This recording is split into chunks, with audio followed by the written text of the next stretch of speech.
നമസ്കാരം, എല്ലാവർക്കും ഇന്നത്തെ വീഡിയോയിലേക്ക് സ്വാഗതം.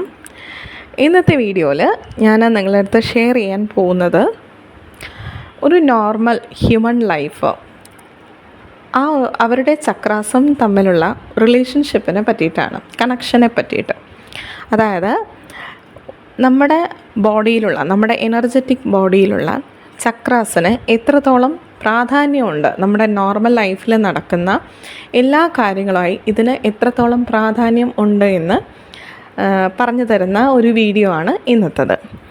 നമ്മൾ ഓൾറെഡി ചക്രങ്ങളെ പറ്റിയിട്ട് ഒരുപാട് വീഡിയോസ് ഞാൻ ഓൾറെഡി ചെയ്തിട്ടുണ്ട്, ഓരോ ചക്രാസിനെ പറ്റിയിട്ട് തന്നെ ചെയ്തിട്ടുണ്ട്. അതുപോലെ തന്നെ നിങ്ങൾക്ക് ഈവൻ Q&A ആയിട്ടുള്ള സെഷൻസ് വരുമ്പോഴും ഗൈഡൻസ് വീഡിയോ ആയിട്ട് തരുമ്പോഴും ഒക്കെ ചക്രങ്ങളെ പറ്റിയിട്ട് അതിൽ ഒരുപാട് കാര്യങ്ങൾ പറയുന്നുണ്ട്. പക്ഷേ പലർക്കും ഒരു തെറ്റിദ്ധാരണയുണ്ട്, സ്പിരിച്വൽ ലൈഫിൽ വന്നാൽ മാത്രമേ, അല്ലെങ്കിൽ സ്പിരിച്വൽ ജേണിയിലുള്ളവർക്ക് മാത്രമാണ് ഇത് ആക്ടിവേറ്റ് ചെയ്യേണ്ടതിൻ്റെ ആവശ്യകത എന്ന്. അങ്ങനെയല്ല, നമുക്ക് എല്ലാവരുടെ ഹ്യൂമൻ ബോഡി എന്ന് പറയുമ്പോൾ എല്ലാവരുടെ ശരീരത്തിലും ഈ ചക്രങ്ങളുണ്ട്. ഈ ചക്രങ്ങൾക്ക് അതിൻ്റെ കൃത്യമായ രീതിയിൽ അത് ആക്ടിവേറ്റ് ആയിട്ടുണ്ടെങ്കിൽ അവരുടെ എല്ലാ തലങ്ങളിലും, അത് mentally, physically, emotionally, spiritually, financially തുടങ്ങി എല്ലാ തലങ്ങളിലും ഉയർച്ച കൊണ്ടുവരുന്നതിന് പ്രധാന പങ്ക് വഹിക്കുന്നത് ഈ ചക്രങ്ങളാണ്. നമ്മുടെ ഓറയുമായിട്ട് കണക്റ്റഡ് ആണ് ഈ ചക്രങ്ങൾ. നമ്മുടെ ഓറയുടെ 7 ലെയേഴ്സും നമ്മുടെ ബോഡിയിലുള്ള 7 മേജർ ചക്രാസും തമ്മിൽ കണക്റ്റഡ് ആണ്. നമ്മുടെ ശരീരത്തിൽ ഒരുപാട് എനർജി സെൻറ്റേഴ്സ് ഉണ്ട്. 576 ഊർജ്ജ കേന്ദ്രങ്ങൾ നമ്മുടെ ബോഡിയിലുണ്ട്. ഈ 576 ഊർജ്ജ കേന്ദ്രങ്ങളെ ചുരുക്കി 7 മേജർ ചക്രാസായിട്ട് പറയുന്നതാണ് നമ്മൾ സാധാരണ പറഞ്ഞു വരുന്ന 7 ചക്രങ്ങൾ. ഈ ചക്രങ്ങൾ നമ്മുടെ നട്ടെല്ലിലാണ് സ്ഥിതി ചെയ്യുന്നത്. ഇതെല്ലാം എനർജി സെൻറ്റേഴ്സാണ്. ഇവിടെ നിന്നും സ്പ്രെഡ് ചെയ്യുന്ന ഈ എനർജി നമ്മുടെ ജീവിതത്തിലുള്ള എല്ലാ കാര്യങ്ങളുമായിട്ട് കണക്റ്റഡ് ആണ്. സോ അതുകൊണ്ട് തന്നെ നിങ്ങളൊരു സ്പിരിച്വൽ ജേണിയിലായിക്കൊള്ളട്ടെ, ഇനി സ്പിരിച്വൽ ജേണിയിലല്ലാതിരിക്കട്ടെ, നോർമൽ ലൈഫായിട്ട് മുന്നോട്ട് പോകുന്ന ആൾക്കാർക്കാണെങ്കിൽ പോലും നിങ്ങൾ ചക്രാസ് ആക്ടിവേറ്റ് ചെയ്യുന്നതിലൂടെ നമ്മുടെ ജീവിതത്തിലുണ്ടാകുന്ന പല കാര്യങ്ങളിലും നമുക്ക് മാറ്റം കൊണ്ടുവരാൻ പറ്റും. ഇതിൻ്റെ മെയിൻ റീസൺ എന്താണെന്ന് വെച്ചാൽ, ഇത് എനർജി സെൻറ്റേഴ്സ് ആണെന്ന് ഞാൻ ഓൾറെഡി പറഞ്ഞു. നമ്മുടെ യൂണിവേഴ്സിൽ ഒരു എനർജി ഉണ്ട്. എല്ലാം എനർജി തന്നെയാണ്, എല്ലാം എനർജറ്റിക്കലി കണക്റ്റഡുമാണ്. സോ അതുകൊണ്ട് തന്നെ ഈ എനർജി സെൻറ്റേഴ്സ് ആക്ടിവേറ്റ് ചെയ്യപ്പെടുമ്പോൾ ഇത് യൂണിവേഴ്സുമായിട്ടൊരു കണക്ഷൻ ഉണ്ട്. സോ ഓരോ എനർജി സെൻറ്റേഴ്സിനും, അതായത് ഓരോ ചക്രാസിനും അതിൽ ഉൾപ്പെട്ട് കിടക്കുന്ന, അല്ലെങ്കിൽ അതുമായിട്ട് ബന്ധപ്പെട്ട് കിടക്കുന്ന സ്കിൽസും റെസ്പോൺസിബിലിറ്റിയും ഒക്കെ ഉണ്ട്. അതിൻ്റെ ഉത്തരവാദിത്വം അനുസരിച്ചിട്ട് ആ ഒരു ചക്രാസുമായിട്ട് ബന്ധപ്പെട്ട് കിടക്കുന്ന ഓർഗൻസും ഗ്ലാൻസും ഏറ്റവും നല്ല രീതിയിൽ പ്രവർത്തിക്കുന്നതിനും, അതുപോലെ തന്നെ അതുമായിട്ട് റിലേറ്റ് ചെയ്തിട്ടുള്ള ഇമോഷൻസ് ആയിക്കൊള്ളട്ടെ, ഈവൻ അതുമായിട്ട് ബന്ധപ്പെട്ട് കിടക്കുന്ന ഏതൊക്കെ കാര്യങ്ങളാണോ അതെല്ലാം അതിൻ്റെ ഏറ്റവും നല്ല രീതിയിലേക്ക് എത്തിപ്പെടുകയും ചെയ്യുന്നു. സോ ഇവിടെ നിങ്ങൾ ഏത് ജേണിയിലാണോ, അല്ലെങ്കിൽ എന്തെങ്കിലും സ്പിരിച്വൽ ആയിട്ടുള്ള കാര്യങ്ങൾ ചെയ്യുന്നുണ്ടോ എന്നൊന്നും നോക്കേണ്ടതില്ല. സാധാരണക്കാരായ ആളുകൾക്കും ബീജമന്ത്രങ്ങൾ ജപിച്ചുകൊണ്ടോ യോഗയിലൂടെയോ ഒക്കെ നമുക്ക് ചക്രങ്ങളെ ആക്ടിവേറ്റ് ചെയ്യാവുന്നതാണ്. നിങ്ങൾ മനസ്സിലാക്കുക, ഈ ഒരു വ്യക്തി ആ ആളുടെ ശാരീരികമായിട്ടും മാനസികമായിട്ടും വൈകാരികമായിട്ടും സാമ്പത്തികമായിട്ടും ആത്മീയപരമായും തുടങ്ങി എല്ലാ തലങ്ങളിലും ചക്രാസിന് അതിൻ്റെ ഒരു ഇൻഫ്ലുവൻസ് എന്ന് പറയുന്നത് വളരെ വളരെ വലുതാണ്. നിങ്ങൾ മനസ്സിലാക്കുക, നമ്മുടെ ഏത് കാര്യം നമ്മളിപ്പോൾ ആഗ്രഹങ്ങളില്ലാത്ത മനുഷ്യരില്ല. നമ്മുടെ ഏത് കാര്യങ്ങളും പെട്ടെന്ന് മാനിഫെസ്റ്റ് ആവണം എന്നുണ്ടെങ്കിൽ പോലും നമ്മുടെ മൈൻഡ്, ബോഡി ആൻഡ് സോൾ ലെവലിൽ ഒരു നമ്മൾ പറയില്ലേ, സംയോജിപ്പിച്ചിട്ടാണ് നമ്മുടെ മാനിഫെസ്റ്റേഷൻ വളരെ പെട്ടെന്ന് നടക്കുന്നത്. സോ ഈ ഒരു സംയോജനത്തിന് ചക്രങ്ങളുടെ പ്രധാന പങ്ക് തന്നെ വഹിക്കുന്നുണ്ട്. കാരണം നമ്മൾ ആലോചിക്കുന്ന കാര്യങ്ങൾ, അല്ലെങ്കിൽ നമ്മൾ ചിന്തിക്കുന്നതായിക്കൊള്ളട്ടെ, നമ്മൾ കൊടുക്കുന്ന ആക്ഷൻസ് ആയിക്കൊള്ളട്ടെ, ഈവൻ നമ്മുടെ ഇമോഷൻസ്, ഫീലിങ്സ് എന്ത് തന്നെയാണെങ്കിലും ഇതെല്ലാം എനർജറ്റിക്കലി നമ്മുടെ യൂണിവേഴ്സുമായിട്ട് കണക്റ്റഡ് ആണ്. സോ നമ്മുടെ ഫീലിങ്സും നമ്മൾ കൊടുക്കുന്ന ആക്ഷൻസും നമ്മുടെ തോട്ട്സും ഒക്കെ പോസിറ്റീവ് രീതിയിലേക്ക് എത്തിക്കുന്നതിന് പ്രധാന പങ്ക് വഹിക്കുന്നത് ചക്രാസാണ്. ഓക്കെ, അപ്പോൾ ഈ ചക്രാസ് നിങ്ങൾക്ക് ഏത് തരത്തിൽ വേണമെന്നുണ്ടെങ്കിൽ നിങ്ങൾക്ക് ഇതിനെ ആക്ടിവേറ്റ് ചെയ്യാവുന്നതാണ്. നിങ്ങൾക്ക് ഏത് തരത്തിൽ വേണമെങ്കിലും ഇതിനെ ആക്ടിവേറ്റ് ചെയ്യാം. ഇപ്പോൾ കോമൺലി എല്ലായിടത്തും നമ്മൾ കണ്ടുവരുന്നതാണ് യോഗയിൽ നിരന്തരമായിട്ട് നമ്മൾ യോഗ മീൻസ് എല്ലാ ആസനങ്ങളും നമ്മൾ കൃത്യമായിട്ട് ചെയ്യുന്നുണ്ട്. പ്രത്യേകിച്ച് സൂര്യ നമസ്കാരമൊക്കെ കൃത്യമായിട്ട് ചെയ്യുന്ന ആൾക്കാരാണെങ്കിൽ പതിയെ നിങ്ങളുടെ ചക്രാസ് ആക്ടിവേറ്റ് ചെയ്ത് തുടങ്ങും. അത് സെൻസ് ചെയ്യാൻ പറ്റുക എന്ന് പറയുന്നത് എല്ലാവർക്കും ഒരുപോലെ ആവണമെന്നില്ല. പക്ഷേ കൃത്യമായിട്ട് ചെയ്യുന്നതിലൂടെ നമുക്ക് സെൻസ് ചെയ്യാനും പറ്റും. അതുപോലെ തന്നെ ഏതൊക്കെ ചക്രാസ് ഏതൊക്കെ മേഖലയുമായിട്ടാണോ ബന്ധപ്പെട്ട് കിടക്കുന്നത് ആ മേഖലയിൽ നിങ്ങൾക്ക് ഉയർച്ച വരുന്നതായിട്ട് മനസ്സിലാക്കാൻ പറ്റും. പ്രത്യേകിച്ച് ഇപ്പോൾ സാമ്പത്തികമായി ബുദ്ധിമുട്ടുണ്ടാവുക, അല്ലെങ്കിൽ ഇപ്പം ഇതുവരെ പ്രശ്നങ്ങളൊന്നുമില്ല, പക്ഷേ നമ്മുടെ ഓറ വീക്കാവുന്നതിനനുസരിച്ചിട്ട് നമ്മുടെ ചക്രങ്ങളിലെ എനർജി ഇൻബാലൻസ്ഡ് ആവാൻ തുടങ്ങും. നമ്മൾ ആരൊക്കെയായിട്ടാണോ കണക്റ്റഡ് ആയിട്ടുള്ളത്, നമ്മുടെ ചുറ്റുമുള്ള ആളുകളുടെ എനർജി, ഇതെല്ലാം നമ്മൾ പിക്ക് ചെയ്യുന്നുണ്ട്. സോ ഇതനുസരിച്ച് നമ്മുടെ ഓറയിൽ ഡേർട്സ് വരും. ഓറ ശക്തിപ്പെടുത്താൻ വേണ്ടി മീൻസ് ഓറ ശക്തിപ്പെടുത്തി കഴിഞ്ഞാൽ മാത്രമാണ് നമ്മൾ ക്ലെൻസ് ചെയ്ത് കളയണം. അപ്പോഴാണ് നമ്മുടെ ചക്രാസിനെ നമുക്ക് ആക്ടിവേറ്റ് ചെയ്യാൻ പറ്റുക. ഇപ്പോൾ ഒരു എക്സാമ്പിൾ പറയുകയാണെങ്കിൽ, നമ്മൾ താമസിച്ചുകൊണ്ടിരിക്കുന്ന വീടിന് എന്തെങ്കിലും സംഭവിക്കാം, അല്ലെങ്കിൽ നമ്മൾ അവിടുന്ന് മാറി താമസിക്കേണ്ടി വരാം. നമുക്കൊരു സ്ഥിരതയില്ലാണ്ട് ഒരു സ്റ്റെബിലിറ്റി ഇല്ലാണ്ട് നമ്മൾ ചാടിക്കൊണ്ടേയിരിക്കേണ്ടി വരുന്നൊരവസ്ഥ. അത് ജോലിയിലാവാം, അല്ലെങ്കിൽ നമ്മൾ താമസിക്കുന്ന വീട്ടിലാവാം, ഈവൻ ഫാമിലിയിൽ എപ്പോഴും ഇഷ്യൂസ് വരിക. ഇതൊക്കെ വരുന്നത് മനസ്സിലാക്കുക, നമ്മുടെ റൂട്ട് ചക്ര ഇൻബാലൻസ്ഡ് ആയി തുടങ്ങുകയാണ് എന്നതിൻ്റെ ഫസ്റ്റ് ലക്ഷണമാണ് ഈ കാര്യങ്ങളൊക്കെ. ഇതൊക്കെ സ്പിരിച്വൽ റിലേറ്റഡ് ആയിട്ടുള്ള ആളുകൾക്ക് മാത്രമല്ലല്ലോ, നോർമൽ ലൈഫുള്ള എല്ലാവർക്കും ഇതൊക്കെ സംഭവിക്കാം. സോ നമുക്കൊരാളുടെ കാര്യങ്ങൾ കേൾക്കുന്ന സമയത്ത് ആളുടെ ഏതൊക്കെ ചക്രാസിന് പ്രശ്നമുണ്ട് എന്നുള്ളത് നമുക്ക് മനസ്സിലാക്കാൻ പറ്റും. ഇവിടെ കൃത്യമായിട്ട് നിങ്ങൾ ഇപ്പം ബീജമന്ത്രങ്ങളൊക്കെ ജപിക്കുന്നത് പലർക്കും അറിയില്ല. അതാണ് അതിൻ്റെ ഒന്നാമത്തെ കാര്യം, പലർക്കും അറിയില്ല. സോ അറിയാവുന്ന ആളുകൾക്ക് നിങ്ങൾക്ക് പറഞ്ഞു കൊടുക്കാം, അതിലൊന്നും ഒരു തെറ്റില്ല.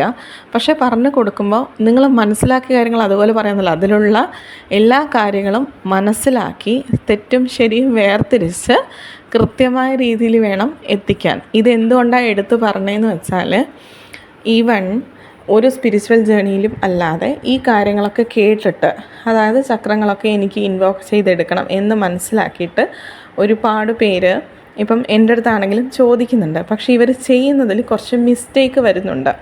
അതുകൊണ്ടാണ് ഇങ്ങനൊരു വീഡിയോ എടുത്ത് ചെയ്തതും. അതായത് ഇപ്പോൾ ബീജമന്ത്രങ്ങളൊക്കെ ജപിക്കുന്നതിന് ഒരു സമയവും കാലമൊക്കെ ഉണ്ട്. കാരണം എങ്ങനെയെങ്കിലും ആക്ടിവേറ്റ് ചെയ്ത്, പലർക്കും ഒരു തെറ്റിദ്ധാരണയുണ്ട്, ചക്രങ്ങളൊക്കെ അങ്ങ് ആക്ടിവേറ്റ് ചെയ്ത് കുറേ പൈസ ഉണ്ടാക്കാം എന്ന്. അങ്ങനെയല്ല ഇതിനെ കൊണ്ട് ഉദ്ദേശിക്കുന്നത്. നമ്മുടെ എല്ലാ തലങ്ങളിലും ഉയരുക എന്നുള്ളതാണ്. സോ ഇവിടെ മനസ്സിലാക്കേണ്ടുന്നൊരു കാര്യം, പലരും ബീജമന്ത്രങ്ങൾ ജപിക്കുന്നത് പോലും തെറ്റായ രീതിയിലാണ്.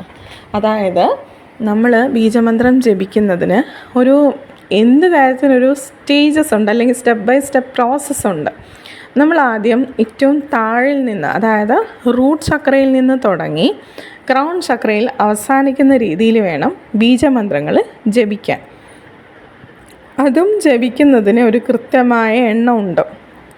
3 മിനിറ്റിൻ്റെ ഉള്ളിൽ 21 തവണ ഓരോ മന്ത്രങ്ങളും ജപിക്കണം. ഇപ്പോൾ റൂട്ട് ചക്രയുടെ മന്ത്രമാണെങ്കിൽ ലം എന്നാണ് ആ ഒരു മന്ത്രം വരുന്നത്. ആ ലം എന്ന് പറയുന്ന ശബ്ദം 21 തവണ നമ്മൾ ആ മന്ത്രം ഉരുവിടണം. അത് 3 മിനിറ്റിൻ്റെ ഉള്ളിലാണ് നമ്മൾ ചെയ്യേണ്ടത്. നെക്സ്റ്റ് വം. അങ്ങനെ ഓരോന്നായിട്ട് താഴെ നിന്നും മുകളിലോട്ട് എന്ന രീതിയിൽ വേണം നമ്മൾ ബീജമന്ത്രം ജപിക്കാൻ. ബീജമന്ത്രം ജപിക്കുന്ന സമയത്ത് നമുക്ക് മുദ്രാസ് യൂസ് ചെയ്യണമെന്നുണ്ടെങ്കിൽ യൂസ് ചെയ്യാം. മുദ്രാസ് യൂസ് ചെയ്ത് ചെയ്യുന്നതാണ് ഏറ്റവും നല്ലത്. ഇനി നിങ്ങളിതൊക്കെ ചെയ്യുന്നത് ഏറ്റവും നല്ല സമയം എന്ന് പറയുന്നത് രാവിലെ 7 മണിയുടെ ഉള്ളിൽ ചെയ്യണം. ഒരു 4 o'clock തൊട്ടിട്ട് 7 o'clock വരെ ആ ഒരു ടൈമിൻ്റെ ഉള്ളിൽ വേണം നിങ്ങൾ ചെയ്യാൻ. ചില ആളുകൾ രാത്രിയും വൈകിട്ടും ഉച്ചയ്ക്കൊക്കെ ഇരുന്ന് ചെയ്യുന്നുണ്ട്. നമ്മളൊരു കാര്യം ചെയ്യുമ്പോൾ അതിൻ്റേതായ ഒരു രീതിയിൽ ചെയ്യുകയാണെങ്കിൽ നിങ്ങൾക്ക് നല്ല റിസൾട്ട് കിട്ടും. വർഷങ്ങളോളം ഇരുന്ന് മെഡിറ്റേഷൻ ചെയ്തിട്ടും ബീജമന്ത്രം ജപിച്ചിട്ടും ഒരു കാര്യമില്ല എന്ന് പറയുന്ന എത്രയോ പേരെ ഞാൻ ഈ കുറഞ്ഞ കാലയളവിൻ്റെ ഉള്ളിൽ പരിചയപ്പെട്ടിട്ടുണ്ട്. എന്താണ് അതിൻ്റെ റീസൺ എന്ന് പറഞ്ഞാൽ, നമ്മൾ എന്ത് ചെയ്യുന്നു എന്നതിലല്ല, അത് എങ്ങനെ ചെയ്യുന്നു എന്നത് വലിയൊരു ഘടകമാണ്. നിങ്ങൾ കുറച്ച് ദിവസം ചെയ്തു, അതവിടെ സ്റ്റോപ്പ് ചെയ്യും. ഇവിടെ നിങ്ങൾ ശ്രദ്ധിക്കേണ്ട വലിയൊരു കാര്യം, നിങ്ങൾ ചൂസ് ചെയ്യുന്ന സമയം ഒരു ഘടകമാണ്, നിങ്ങൾ ജപിക്കുന്ന രീതി മറ്റൊരു കാര്യമാണ്. ഇനി ബീജമന്ത്രങ്ങൾ ജപിച്ച് കഴിഞ്ഞാൽ ഇപ്പോൾ ആദ്യത്തെ ദിവസം തന്നെ പെട്ടെന്ന് ശടപടയെന്ന് പറഞ്ഞ് ആക്ടിവേറ്റ് ആവത്തൊന്നുമില്ല. ഇതൊരു സ്ലോ പ്രോസസ്സാണ്, മനസ്സിലാക്കുക, സ്ലോ പ്രോസസ്സാണ്. ഇനി ഫസ്റ്റ് ഡേ തന്നെ നമുക്കിത് തെറ്റാതെ ചൊല്ലാൻ പറ്റുക എന്ന് പറയുന്നതും ഇച്ചിരി ബുദ്ധിമുട്ടാണ്. നമ്മളത് പഠിക്കണം, കൃത്യമായിട്ട് പഠിച്ചിട്ടാണെങ്കിൽ നമുക്ക് ചെയ്യാം. ഇനി അങ്ങനെ നിങ്ങൾക്ക് തെറ്റിപ്പോവും എന്നൊരു പേടിയുണ്ട് എങ്കിൽ ബീജമന്ത്രങ്ങൾ ജപിക്കുന്ന ഒരുപാട് മ്യൂസിക് സെഷൻസ് യൂട്യൂബിൽ തന്നെ അവൈലബിൾ ആണ്. അതിലേതെങ്കിലും നിങ്ങൾക്ക് ചൂസ് ചെയ്തിട്ട് കൃത്യമായിട്ട് ബീജമന്ത്രങ്ങൾ ആദ്യം നിങ്ങളൊരു ഹെഡ്സെറ്റൊക്കെ വെച്ചിട്ട് അത് കേൾക്കുക, അതിൻ്റെ കൂടെ നിങ്ങൾ ചൊല്ലി ശ്രമിക്കുക. അത് കഴിഞ്ഞിട്ട് ഒരാഴ്ചയൊക്കെ കഴിഞ്ഞ് നിങ്ങൾ സ്വയം ജപിക്കുക. ഇത് ജപിക്കാൻ പോലും മടിയുള്ള ആൾക്കാരുണ്ട്. അതെന്തിനാണെന്ന് എനിക്കിതുവരെ മനസ്സിലായിട്ടില്ല. കാരണം നമ്മൾ ഉയരാൻ വേണ്ടിയിട്ട് അതൊരു മന്ത്രമാണ് ജപിക്കുന്നത്. അപ്പോൾ അതിൽ നാണക്കേട് തോന്നേണ്ട കാര്യമില്ല. നിങ്ങൾക്ക് മനസ്സിൽ ജപിക്കുന്നതിനേക്കാൾ കൂടുതൽ എഫക്റ്റീവായിട്ട് നല്ല റിസൾട്ട് കിട്ടുക നമ്മൾ ശബ്ദത്തിൽ ചൊല്ലുമ്പോഴാണ്. ഒരുപാട് ശബ്ദത്തിലെന്നല്ല, പക്ഷെ നമ്മൾക്ക് തന്നെ കേൾക്കാൻ കഴിയുന്ന രീതിയിൽ നമ്മൾ ചൊല്ലുമ്പോൾ ശബ്ദ തരംഗങ്ങൾക്കൊക്കെ ഭയങ്കര ശക്തിയുണ്ട്, അത് മനസ്സിലാക്കുക. അപ്പോൾ അതനുസരിച്ചിട്ട് നിങ്ങൾ ചൊല്ലുക. ഇനി ഈ ബീജമന്ത്രങ്ങളൊക്കെ ജപിച്ച് കഴിഞ്ഞാൽ ഞാൻ എല്ലായ്പ്പോഴും പറയുന്നതാണ്, ഇവിടെ എനർജി സ്പ്രെഡ് ആവാൻ തുടങ്ങും, നമ്മുടെ ചക്രങ്ങളിൽ നിന്നും എനർജി പാസ് ചെയ്യാൻ തുടങ്ങും. അപ്പോൾ ഇത് നമ്മുടെ ഓരോ ജോയിൻറ്റിൽ പോയി നിൽക്കുകയും നമുക്ക് പെയിൻ അനുഭവപ്പെടുകയും ചെയ്യും നമ്മൾ ചുമ്മാ ഇരിക്കുന്ന സമയത്ത്. അതുകൊണ്ട് ബീജമന്ത്രങ്ങളൊക്കെ ജപിച്ച് കഴിഞ്ഞാൽ ചെറിയ എന്തെങ്കിലും ഒരു മൂവ്മെൻറ്റ്സ് നിങ്ങളുടെ ബോഡിക്ക് കൊടുക്കുക. ചെറിയ രീതിയിൽ എന്തെങ്കിലും ഒരു എക്സസൈസോ അല്ലെങ്കിൽ ഇച്ചിരി യോഗയൊക്കെ അറിയുന്ന ആളാണെങ്കിൽ അതൊക്കെ ചെയ്യാം. ഇനി ഇതൊന്നും അല്ലെങ്കിൽ ബോഡി ഒന്ന് വാമപ്പ് ചെയ്യുക, ചെറിയ രീതിയിലെങ്കിലും ഒന്ന് ശരീരത്തിനൊരു അനക്കം കൊടുക്കണം. അല്ലാത്ത പക്ഷം നിങ്ങൾക്ക് ശരീരത്തിലെ ജോയിൻസിന് വേദന അനുഭവപ്പെടും. അപ്പോൾ ഇതൊക്കെ ജപിച്ചതിന് ശേഷം വേദനയാണല്ലോ വരുന്നത് എന്ന് പറഞ്ഞിട്ട് കാര്യമില്ല. കാരണം എനർജി സ്പ്രെഡായിട്ട് അവിടെ കെട്ടിക്കിടക്കുന്നതുകൊണ്ടാണ് നിങ്ങൾക്ക് ഈ പെയിന് വരുന്നത്, ജോയിൻറ്റ് പെയിനൊക്കെ വരുന്നത്. ഇനി ചക്രങ്ങൾ ആക്ടിവേറ്റ് ചെയ്ത് വരുന്ന സമയത്ത് നമ്മുടെ ഫിസിക്കൽ ബോഡിയിൽ പ്രശ്നങ്ങൾ വരാം, അതുപോലെ ഇമോഷണൽ ബോഡിയിൽ പ്രശ്നങ്ങൾ വരാം. അപ്പം നിങ്ങൾ വിചാരിക്കും പ്രശ്നം ഉണ്ടാകാൻ വേണ്ടിയിട്ടല്ലോ ഇത് ചെയ്തത്. അങ്ങനെയല്ല. നമ്മൾ ഈ എനർജിയൊക്കെ ആക്ടിവേറ്റ് ചെയ്ത് ചക്രാസ് ആക്ടിവേറ്റ് ചെയ്യുന്ന സമയത്ത് ഈ ഒരു ക്ലെൻസിങ് എന്ന് പറഞ്ഞൊരു പ്രോസസ്സ് അവിടെ നടക്കുന്നുണ്ട്. അത് നമ്മുടെ എനർജറ്റിക് ബോഡിയിലും നമ്മുടെ മെൻ്റൽ, ഇമോഷണൽ, അതുപോലെ തന്നെ ഫിസിക്കൽ ലെവൽ എല്ലാ തലത്തിലും ഇത് ക്ലെൻസിങ് ചെയ്യും. ഈ ക്ലെൻസിങ് കാരണം എന്താണെന്ന് വെച്ചാൽ നമ്മുടെ ഫിസിക്കൽ ബോഡിയായിട്ട് മാത്രമല്ല ഈ ഒരു ചക്രാസിന് കണക്ഷൻ ഉള്ളത്, നമ്മുടെ ഇമോഷൻസുമായിട്ടും നമ്മുടെ മൈൻഡുമായിട്ടും നമ്മുടെ സ്പിരിച്വൽ, നമ്മുടെ ഹയർ സെൽഫായിട്ടൊക്കെ ഇതിനൊരു കണക്ഷനുണ്ട്. സോ എല്ലാ തലങ്ങളിലും ക്ലെൻസിങ് നടക്കും. അതായത് ഉള്ളിലുള്ള എല്ലാ നെഗറ്റിവിറ്റീസും പുറത്തോട്ട് വരും. അസുഖങ്ങളാണെങ്കിൽ അത് പുറത്തോട്ട് വരും. അപ്പം നിങ്ങളത് ഹീൽ ചെയ്യണം. ഇനി ഇമോഷൻസ് ആണെങ്കിൽ അസൂയ, കുശുമ്പ്, ദേഷ്യം, ക്രിറ്റിസിസം മീൻസ് മറ്റുള്ളവരെ ക്രിട്ടിസൈസ് ചെയ്യാനുള്ള ടെൻഡൻസി, പിന്നെ സങ്കടമുള്ള ആൾക്കാരാണെങ്കിൽ കുറച്ചുകൂടെ നന്നായിട്ട് സങ്കടപ്പെടാം. അതുപോലെ ഇത് മീൻസ് ഡിപ്രഷൻ എന്നല്ല, ഒരു സങ്കടവും കാര്യങ്ങളൊക്കെ ഉണ്ടെങ്കിൽ അതൊക്കെ പുറത്തോട്ട് വരും. നിങ്ങൾ എന്താണോ നിങ്ങളുടെ ഉള്ളിലുള്ളത് ഈ ഇമോഷൻസ് എല്ലാം പുറത്തോട്ട് വരും. ഇത് എന്തിനാണ് പുറത്തോട്ട് വരുന്നത് വെച്ചാൽ ഇത് നിങ്ങൾ ഹീൽ ചെയ്യണം എന്ന് നമുക്ക് മനസ്സിലാക്കി തരുന്നതാണ്. ഇങ്ങനെയാണ് ഇത് ക്ലെൻസിങ് ചെയ്യുക, അഴുക്കൊക്കെ എടുത്ത് മാറ്റുകയാണ് ചെയ്യുന്നത്. ഈ ക്ലെൻസിങ് പ്രോസസ്സ് നടക്കുന്ന സമയത്ത് നിങ്ങളിത് സ്റ്റോപ്പ് ചെയ്യരുത്. എത്രയോ പേര് അങ്ങനെ ചെയ്യുന്നുണ്ട്, അതുകൊണ്ടാണ് പറയുന്നത് സ്റ്റോപ്പ് ചെയ്യരുത്. ഇനി ഈ ബീജമന്ത്രങ്ങളൊക്കെ ജപിക്കുകയാണെന്ന് തന്നെ ഇരിക്കട്ടെ, ഇത് കൃത്യമായിട്ട് നിങ്ങൾ ചെയ്യണം. ഇത് കാലാകാലം ചെയ്യേണ്ടുന്നതാണ്. അല്ലാണ്ട് കുറച്ച് ദിവസം ചെയ്ത് സ്റ്റോപ്പ് ചെയ്ത് കഴിഞ്ഞ് എൻ്റെ ചക്രാസ് ആക്ടിവേറ്റായി എന്ന് പറയുന്നതിൽ കാര്യമില്ല. നമ്മൾ എന്നും നമ്മുടെ വീട് വൃത്തിയാക്കുന്നില്ലേ, നമ്മൾ എന്നും നമ്മുടെ ശരീരം ശുദ്ധിയാക്കുന്നില്ലേ, അതുപോലെ തന്നെയാണ് നമ്മുടെ ചക്രാസ് നമ്മൾ എപ്പോഴും ക്ലെൻസ് ചെയ്തുകൊണ്ടേ ഇരിക്കണം. കാരണം നമ്മുടെ ഓറയായിട്ട് ചക്രാസിന് കണക്ഷനുണ്ട്. ഓറയിൽ മറ്റുള്ളവരുടെ എനർജിയുമായിട്ട് ഒരു കണക്ഷൻ വരും. അതനുസരിച്ചിട്ട് അതിൽ ബുദ്ധിമുട്ടുകൾ ഉണ്ടാവാം. അതും ഇതും തമ്മിൽ കണക്ഷൻ ആയതുകൊണ്ട് ചക്രാസിൽ ഇംബാലൻസ് ഉണ്ടാവാം. കോംപ്ലിക്കേഷൻ ആവുന്നുണ്ടോയെന്ന് അറിയില്ല ഞാൻ പറഞ്ഞിട്ട്, അത് മനസ്സിലാക്കുക. അതനുസരിച്ചിട്ട് കൃത്യമായി നിങ്ങൾ ചെയ്യണം. ഇനി ബീജമന്ത്രങ്ങളല്ല, മറിച്ച് നിങ്ങൾ യോഗയോ അല്ലെങ്കിൽ റേക്കിയൊക്കെ വെച്ചിട്ടാണ് ചെയ്യുന്നതെങ്കിൽ ഇതേ എഫക്റ്റ് തന്നെയാണ് ഉണ്ടാകുക. റേക്കി വെച്ച് ചെയ്യുമ്പോൾ കുറച്ചുകൂടെ ഫാസ്റ്റായിട്ട് നിങ്ങൾക്ക് ആക്ടിവേറ്റായി കിട്ടും. പക്ഷേ ഈ പറഞ്ഞ പോലെ എല്ലാം പുറത്തോട്ടേക്ക് വരും, എല്ലാ നെഗറ്റിവിറ്റിയും എല്ലാം പുറത്തോട്ടേക്ക് വരും. അപ്പോൾ സ്റ്റോപ്പ് ചെയ്ത് കളയരുത്. എത്രയോ പേര് എൻ്റെ അടുത്ത് പറഞ്ഞിട്ടുണ്ട്, ഹെൽത്ത് ഇഷ്യൂസ് പോപ്പപ്പായി വരുന്നത് കൊണ്ട് ഞാനത് സ്റ്റോപ്പ് ചെയ്തു. ഇതും ഞാൻ ഈ ലാസ്റ്റ് പറഞ്ഞ Q&A സെക്ഷനിൽ ഞാൻ പറഞ്ഞിട്ടുണ്ട്, നിങ്ങളത് സ്റ്റോപ്പ് ചെയ്യാൻ പാടില്ല എന്നുള്ളത്. സോ ഇനി റേക്കിയൊന്നും അറിയില്ല, ഒരു സ്പിരിച്വലായിട്ടുള്ള ഒരു കാര്യങ്ങളും നമുക്ക് അറിയില്ല എന്നാണെങ്കിൽ പോലും ബീജമന്ത്രങ്ങൾ ജപിച്ച് കഴിഞ്ഞാൽ തന്നെ അതിൻ്റെ മാറ്റം ഉണ്ടാകും. പക്ഷേ ഇതൊരു സ്ലോ പ്രോസസ്സാണ്. അപ്പോൾ മനസ്സിലാക്കുക, നമ്മുടെ ജീവിതത്തിൽ നടക്കുന്ന എല്ലാ കാര്യങ്ങളുമായിട്ട് ഇതിനൊക്കെ ഒരു കണക്ഷനുണ്ട്. എല്ലാത്തിനും എനർജറ്റിക്കലി ഒരു കണക്ഷനുണ്ട്. ഇത് മനസ്സിലാക്കിയിട്ട് നമ്മൾ അതിനനുസരിച്ച് നിൽക്കുകയാണെങ്കിൽ, അതിനനുസരിച്ചിട്ട് നമ്മൾ ചെയ്യേണ്ടുന്ന ഇന്നർ വർക്ക്സ്, ഇന്നർ എൻജിനീയറിംഗ് എന്നൊക്കെ നിങ്ങൾ കേട്ടിട്ടുണ്ടോ? ഈ ഇന്നർ വർക്ക്സ് തന്നെയാണ് ഉദ്ദേശിക്കുന്നത്. അത് നിങ്ങൾ ചെയ്ത് കഴിഞ്ഞാൽ എല്ലാ തലത്തിലും നിങ്ങൾക്ക് ഉയർച്ച കൊണ്ടുവരാൻ പറ്റും.